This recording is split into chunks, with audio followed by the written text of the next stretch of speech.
tidak mempermasalahkan Aisyah, hanya mengatakan, ayo silakan dimakan.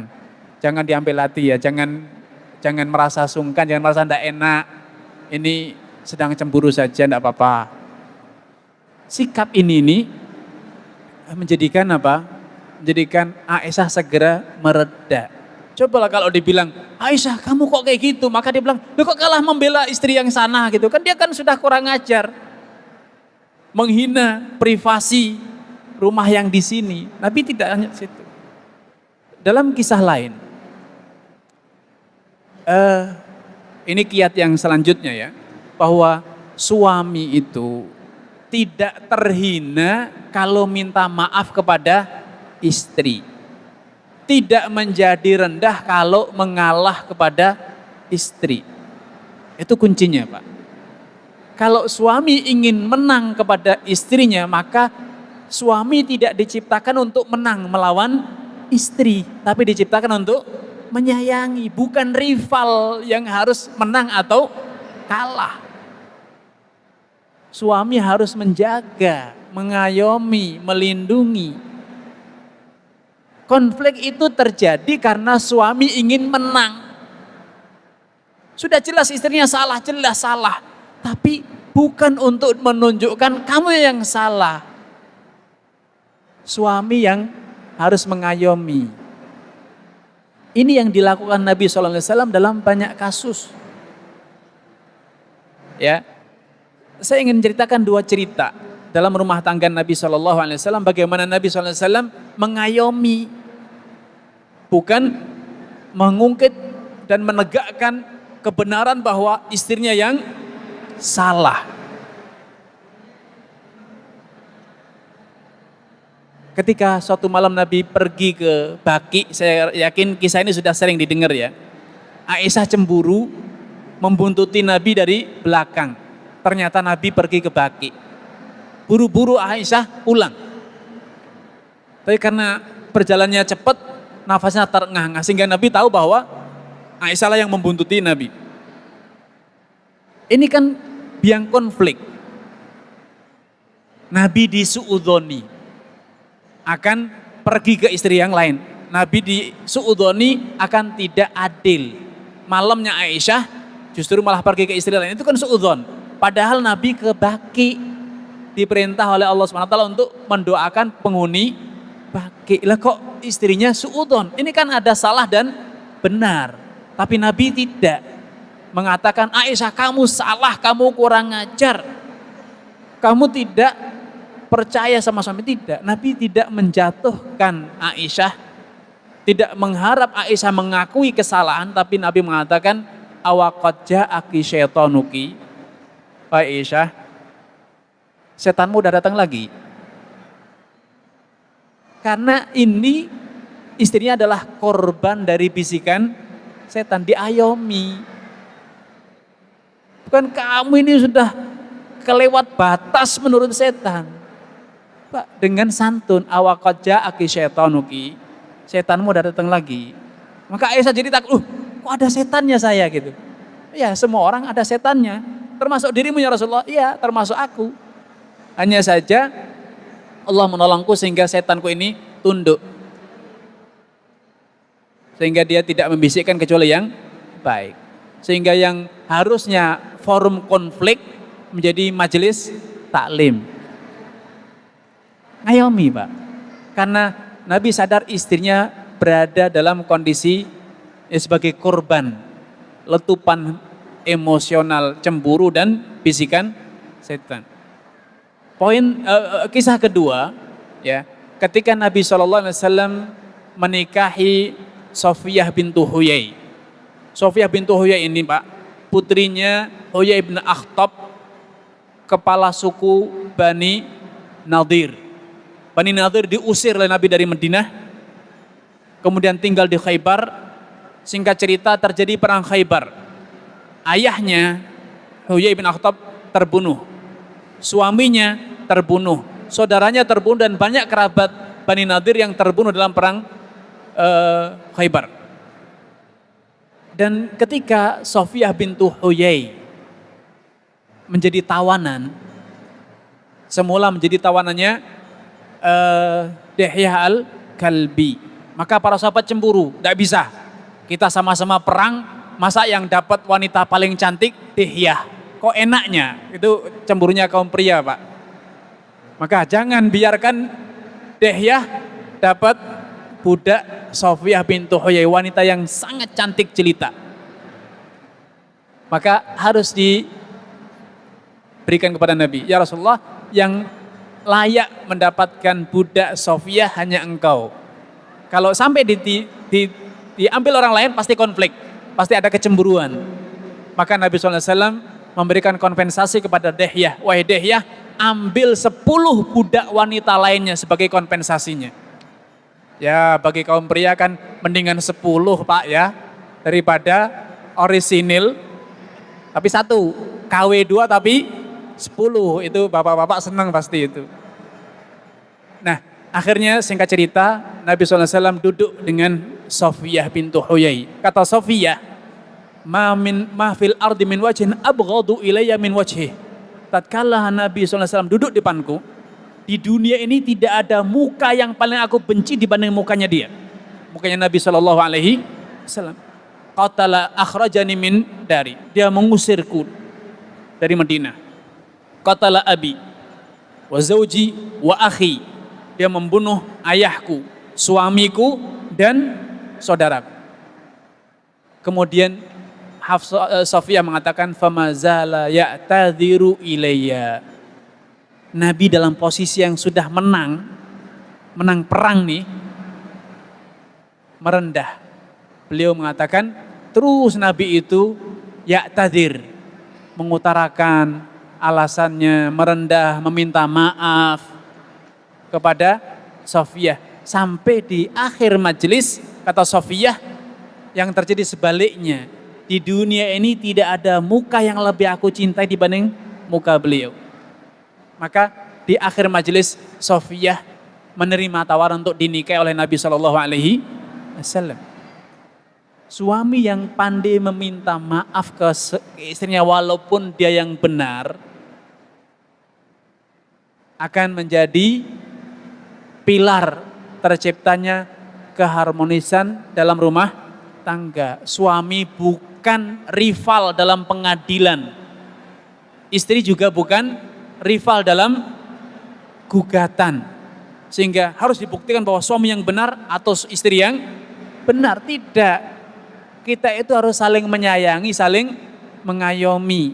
Ya, kira-kira gitu Ustaz. Ada 4 poin yang diangkat.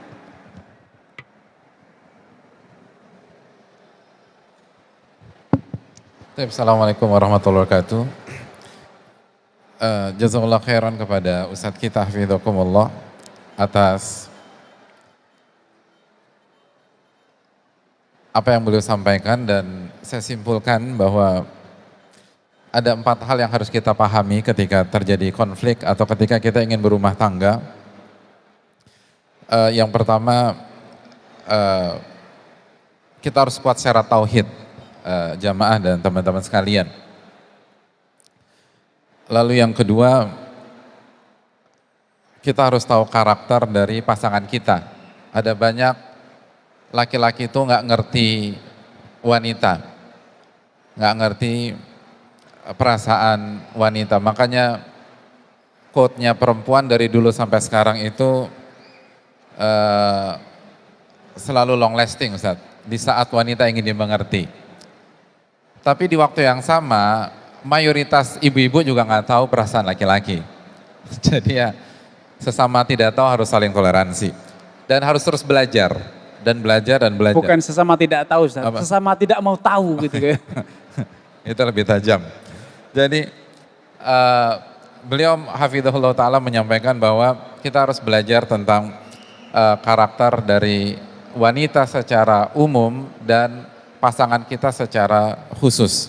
Lalu yang ketiga, konflik tidak harus diselesaikan pada detik itu juga dan hari ini, karena ada banyak konflik itu diselesaikan oleh Allah Subhanahu wa taala melalui waktu atau dari sisi yang lain. Lalu yang terakhir, bahwa suami meminta maaf dan mengalah. Dan ada quote yang bagus dari beliau hafizahullah ta'ala bahwa suami tidak diciptakan untuk benang dari istri, tapi suami diciptakan untuk memimpin istri, menyayangi istri, membimbing istri, dan menjaga istri dari api neraka. Qu anfusakum wa ahlikum naro. Dan salah satu skill yang harus dimiliki oleh suami adalah jago dalam meminta maaf. Sebagaimana ucapan dari Sofia radhiyallahu taala anha, famazara ya'tadhiru ilayya. Nabi SAW berkali-kali meminta maaf kepada diriku, padahal pada saat itu beliau tidak salah sama sekali, sallallahu alaihi wasallam. Mungkin Mas Tani kita buka sesi tanya jawab ya. Siap Ustaz. Ya, makasih. Kami persilakan mungkin dari Ahwat tulis izin Ustaz ya. Bismillahirrahmanirrahim. Assalamualaikum warahmatullahi wabarakatuh. Waalaikumsalam warahmatullahi wabarakatuh. Afwan Ustaz, Ana izin bertanya. Seperti yang tadi Ustaz sampaikan bahwasanya kita tidak bisa mengiba gitu kepada pasangan kita terkait perasaan. Yang ingin saya tanyakan, bagaimana kiat-kiatnya Ustaz agar bukan terkait perasaan pasangan, tetapi perasaan kita sendiri yang memang sudah bertahun-tahun, mungkin bahkan sudah puluhan tahun gitu ya Ustadz, kita menikah dengan melihat orang yang sama setiap harinya, bagaimana kiat-kiatnya agar cinta itu tetap bersemi gitu Ustadz, seperti saat seperti sebelum baru menikah gitu. Selain itu Ustadz, wanita ini kan diciptakan Allah itu minimal satu hari itu 20.000 bahasa gitu ya, 20.000 kata yang terucap. Seringkali wanita ini mengucapkan kalimat-kalimat yang sebenarnya tidak penting, bahkan salah gitu di mata suami, memang salah gitu. Ada kekhawatiran sebenarnya dari diri Ana, kesalahan yang Ana buat, Ana khawatir itu akan membuat tanggungan dosa untuk suami Ana. Apakah bisa Ustadz sang istri itu bersaksi di hadapan Allah bahwa luar biasa suami telah menjaga, mendidik, hanya istrinya saja yang masih belum bisa nurut gitu Ustaz. Afwan. Sekian Ustaz. Assalamualaikum warahmatullahi wabarakatuh. Baik, langsung Ustaz ya. Jadi ketika kita semua pasti yang sudah nikah pasti sadar ya bahwa rasa cinta, keharmonisan, keindahan di saat bulan madu 2 bulan, 3 bulan, 4 bulan beda ketika dengan sudah nikah 20 tahun apalagi 30 tahun. Lulu lagi gitu kan. Itu sebetulnya bukan hal yang perlu dihindari karena itu pasti terjadi. Seperti halnya kita ada masa muda menjadi tua, menjadi ubanan, menjadi bungkuk, menjadi mulai batuk-batuk, sakit-sakit. Itu apa bisa dihindari? Tidak bisa, hanya bisa dijalani. Tidak ada obat untuk menahan tua. Seiring bertambah umur pasti tua. Jadi jangan pernah mengharap bahwa kita akan terus continue. Tapi tahukah bahwa Allah Subhanahu wa taala membekali diri kita dengan satu nikmat yang sering kita umpat. Sering kita jadikan kambing hitam, yaitu nikmat lupa. Andai Allah Subhanahu wa taala tidak memberi nikmat lupa kepada kita, kita akan nangis seumur hidup, tertawa seumur hidup, ketakutan seumur hidup karena kita tidak bisa melupakan yang happy kemarin, yang menakutkan kemarin, yang menyedihkan kemarin, sehingga kita akan terus ketawa, menangis, sedih, ketakutan terus. Maka memanage kehidupan dengan lupa itu penting. Lupakan kesalahan, lupakan kekurangan, itu pesan Allah SWT, fa'fu wasfahu, maafkan, lupakan. Ya. Dan yang kedua, cinta itu bisa dipupuk dengan perbuatan baik. kita yang berbuat baik atau pasangan yang berbuat baik. Siapapun yang berbuat baik itu akan memupuk rasa cinta.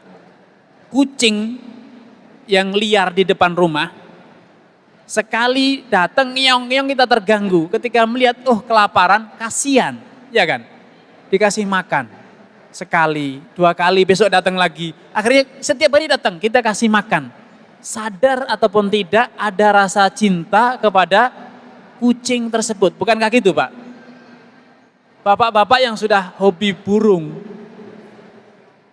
sekali beli, dikasih pakan, dikasih minum, terus lama-lama cinta kepada burung itu. Beli sepeda, sekarang dicuci, besok dirawat, besok dilap. Lama-lama cinta, sepedanya jatuh saja, ada rasa di hatinya apa? Ya Allah, sepedaku jatuh.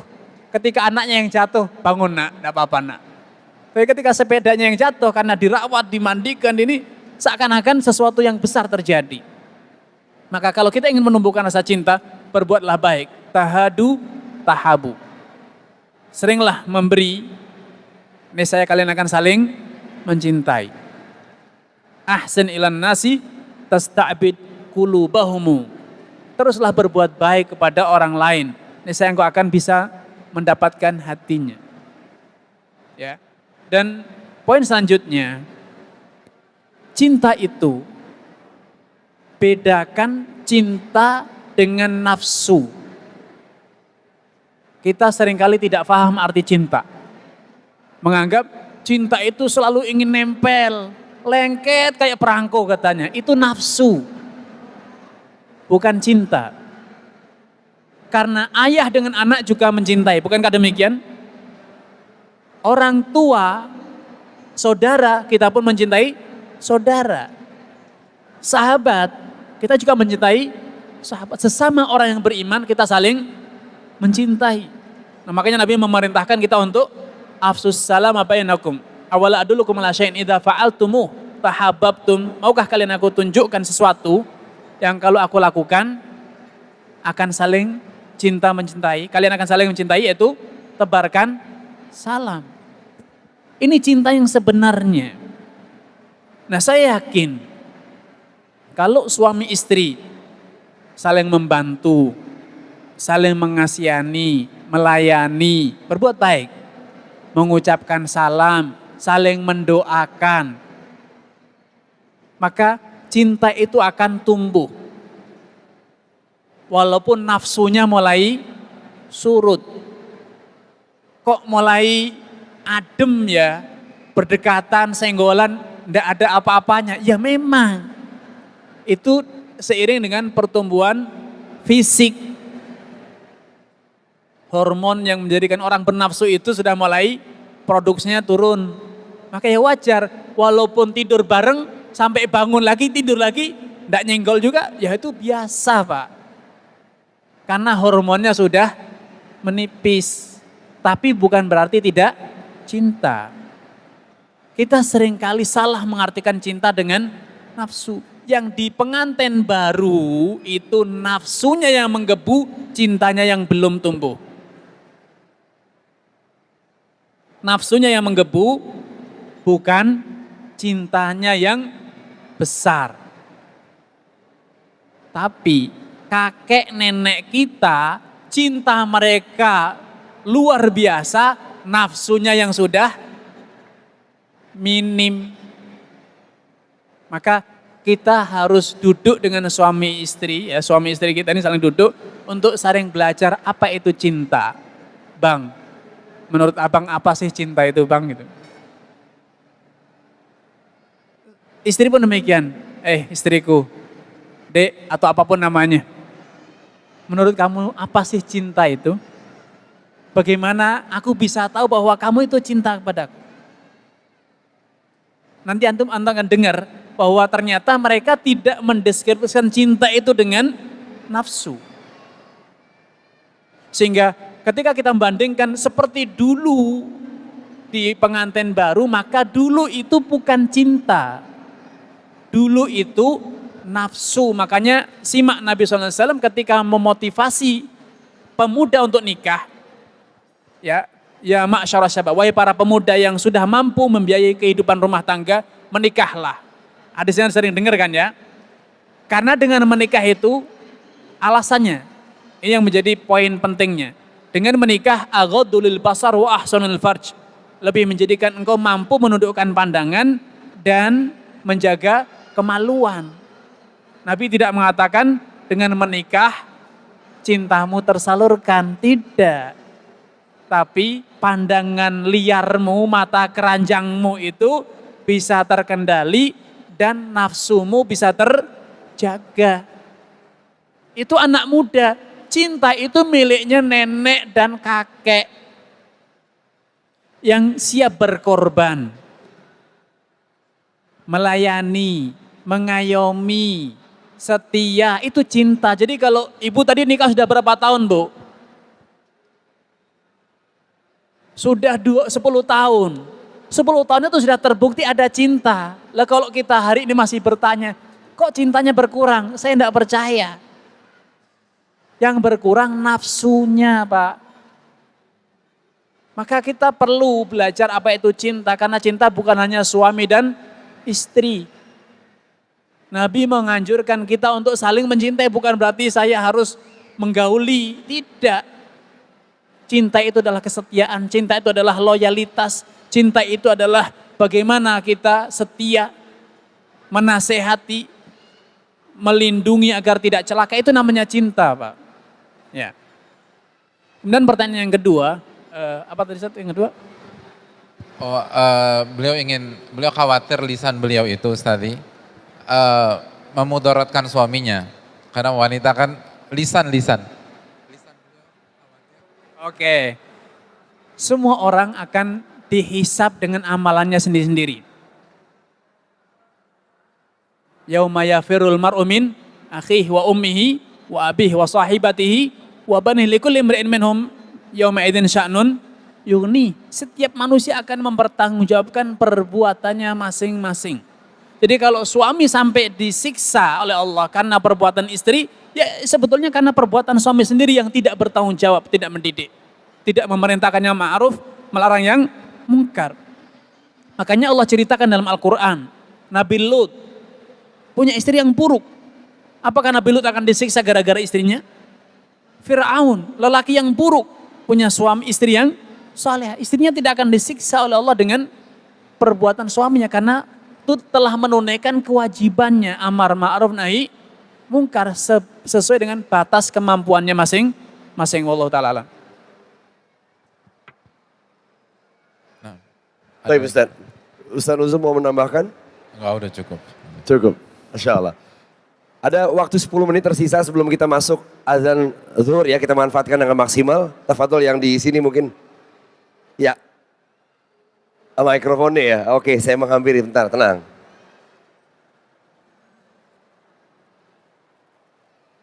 Apa nih? Assalamualaikum warahmatullahi wabarakatuh. Saya doakan terima kasih kepada Ustadz yang sudah membagikan ilmunya. Mudah-mudahan diberkahi dan dilindungi Allah Subhanahu wa taala. Saya Rizkal, saya dari Bandung. Kebetulan saya baru nikah itu ini tahun keempat ya, Ustadz ya. Cuma mungkin bukan masalah, tapi saya pengen tips dan trik dari Ustadz. Saya baru menikah ini belum punya anak, baru berdua. Dan kita sedang cari rumah. Ini kasusnya sedang cari rumah. Dan yang saya pikirkan itu adalah kebutuhan istri. Karena saya kan keluar bekerja gitu. Ya tapi istri saya berpikiran bahwa kalau yang sini terlalu mahal. Tapi menurut saya ini kayaknya cukup deh gitu kan. Jadi istri memikirkan saya memikirkan istri gitu. Yang akhirnya gak ketemu. Tips dan triknya bagaimana ya Ustadz supaya ntar kita di tengah-tengah ini tuh ketemu, dan kebetulan ada istri saya di belakang, mudah-mudahan beliau mendengar. Assalamualaikum warahmatullahi wabarakatuh. Ya. Dalam hubungan rumah tangga itu jauh lebih tinggi dibanding sekedar benar atau salah.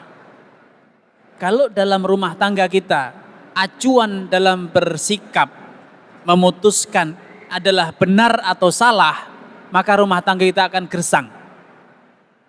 Karena benar belum tentu disukai oleh pasangan.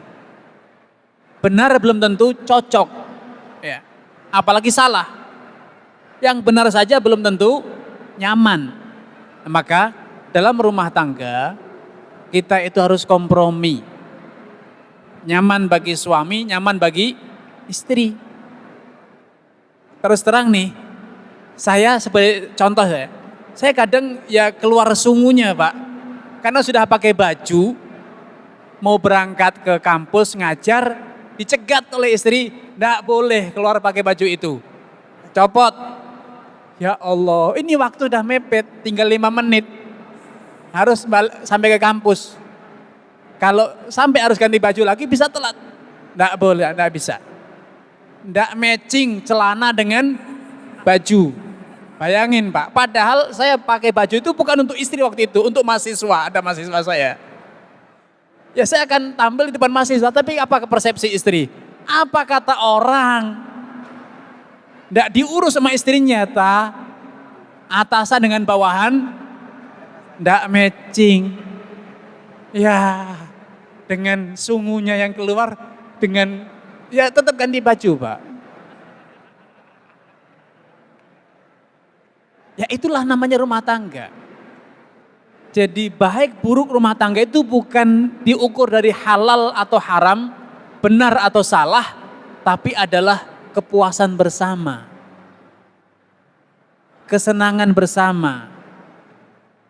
Sehingga istri melepas kita keluar dari rumah dalam kondisi alhamdulillah nama baikku terjaga katanya.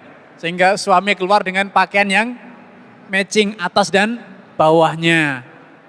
Sesederhana itu Pak rumah tangga itu sebetulnya. Jadi bukan benar atau salah mencari dalil. Dalilnya apa? Tidak boleh pakai atasannya coklat, bawahannya merah misalnya gitu. Tidak ada Pak. Tapi itu urusannya hati, perasaan, tidak matching tuh. Tidak cocok.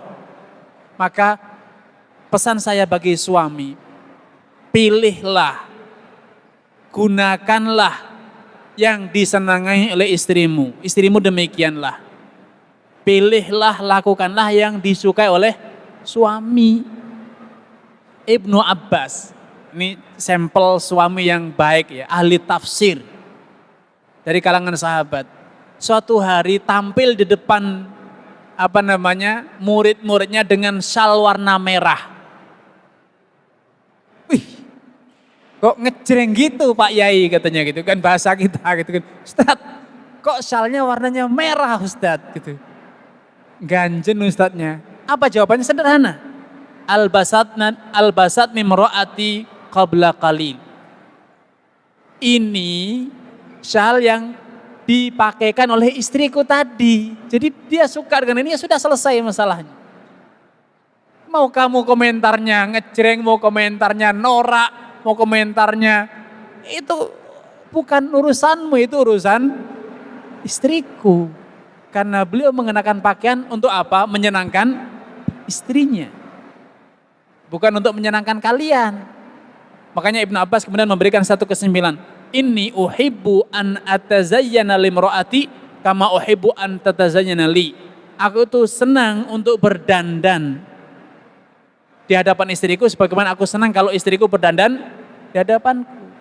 Sehingga hal-hal yang seperti itu adalah harusnya kompromi. Apa yang menjadikan pasangan kita nyaman, maka itulah yang benar. Apa yang menjadikan pasangan kita tidak nyaman itu salah. Jangan tanya dalil. Karena semuanya halal Pak. Jadi istri masak pecel itu halal. Kalau suaminya tidak senang pecel, ya tidak akan harmonis rumah tangganya Pak. Setiap hari pecel gitu kan, ngamuk suaminya. Kenapa kamu marah? Kan tidak ada dalilnya. Ya ini kan kita bicara tentang selera. Maka lakukanlah yang disukai oleh pasangan kita. Dan tinggalkanlah apa yang tidak disukai oleh pasangan kita. Karena memang kita berumah tangga ingin bahagia, bukan ingin sengketa Pak. Ya. Walaupun menurut kita ini yang paling bagus. Saya pernah ke tukang cukur, Pak. Ini sebagai penutup dari saya. Lengannya tatoan. Lengannya tatoan, Pak. Dan kelihatan dari poster tubuhnya, kelihatanlah bahwa dia bukan orang yang ngaji, sederhananya gitu. Walaupun di sini ada yang tato dan ngaji, tidak apa-apa. Bukan diskriminasi. Ini kan saya menceritakan yang terjadi. Sehingga ketika dia datang, cukuran saya di belakangnya, giliran selanjutnya. Dia cerita, ditanya oleh tukang cukurnya, Pak, sekarang udah tidak panjang lagi Pak ya. Udah tidak bisa Mas, kenapa?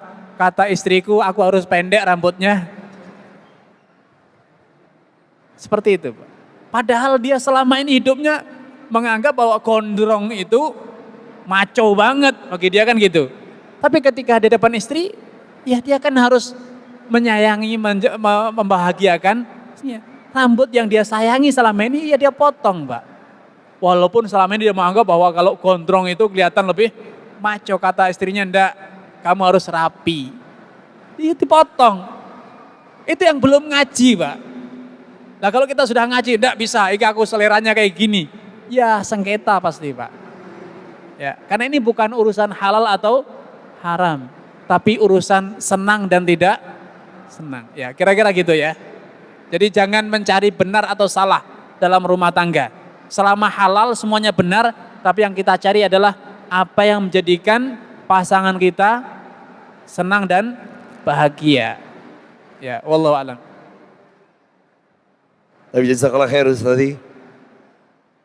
Sebenarnya masih banyak pertanyaan nih Ustaz, tapi qadarullah masyafal, kita bersiap untuk zuhur dan butuh waktu untuk teman-teman mengkondisikan barisan, saf dan sebagainya. Tersisa 2 menit mungkin. Ana izin mungkin Ustaz Nuzul mau menyampaikan nasihat terakhir atau ihtitam sedikit Ustaz. Assalamualaikum warahmatullahi wabarakatuh. Bismillahirrahmanirrahim, alhamdulillah, wassalatu wassalamu ala rasulillah wa ba'd.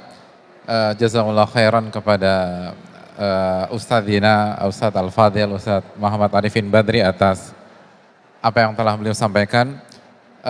Kesimpulan dari saya aja bahwa mutiara-mutiara hikmah yang beliau sampaikan tadi itu terkesan mudah, tapi enggak akan berhasil kita lakukan kecuali dengan taufik dari Allah Subhanahu wa taala.